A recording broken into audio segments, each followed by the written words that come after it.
entertaining. Now, for people who have PTSD, and this is the second interesting aspect of this question, is what is PTSD, and what happens when a person who has PTSD practices meditation. And I think we have to broadly separate this into two categories of people. Those people who have experienced traumatic events passively, and those people who have been active participants in creating traumatic experiences. And being specific, those people who have done horrible things themselves versus those people who have just experienced horrible things. From a Buddhist point of view, there's a big difference. Our claim is that it matters quite strongly whether you've done bad things or whether you've just had them happen to you.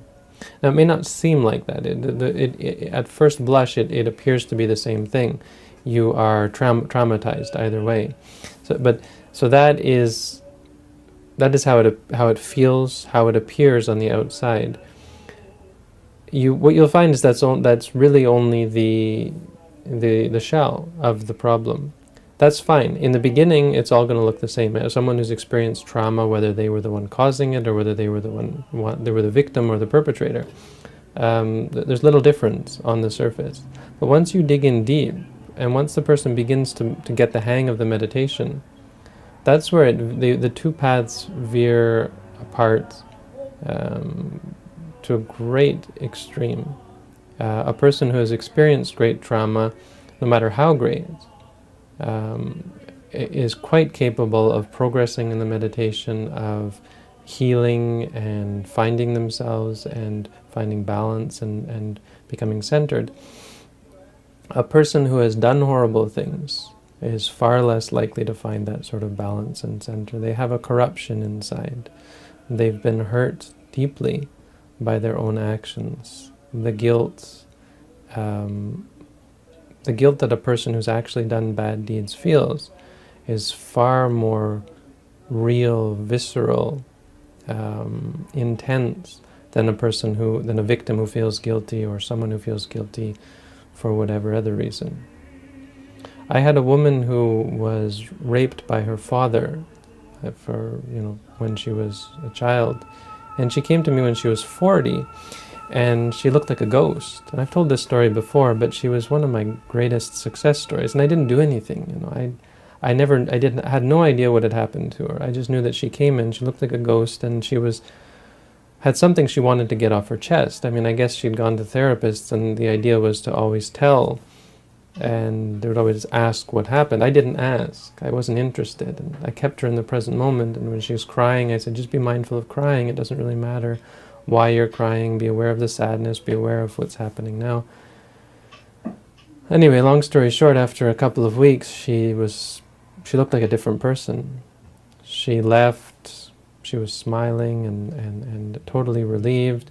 She came back and she had color in her face. She looked human again. It was really, she looked like a ghost when she didn't look human when she first came in. And when she left, she looked alive.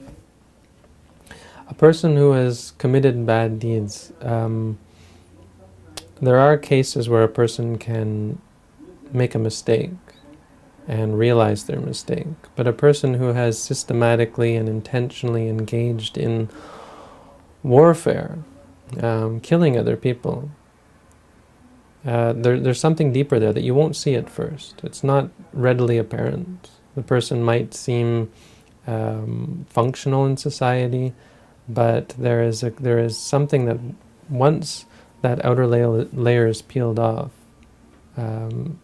you'll see the poison, you can see the corruption in their mind, and that's much more difficult. It can be healed, of course, but it's much more difficult. Now, these people are the ones for whom it is dangerous no matter what, and even with the teacher has to be careful, because these people are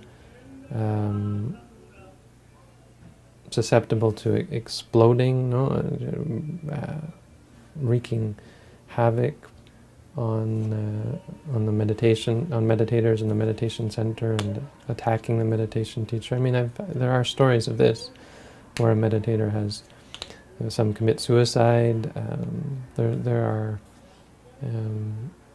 these are the problems. So I don't have a quick solution for that one, and I think we have to separate the two out. And the best thing that comes from that, I think, is a cautionary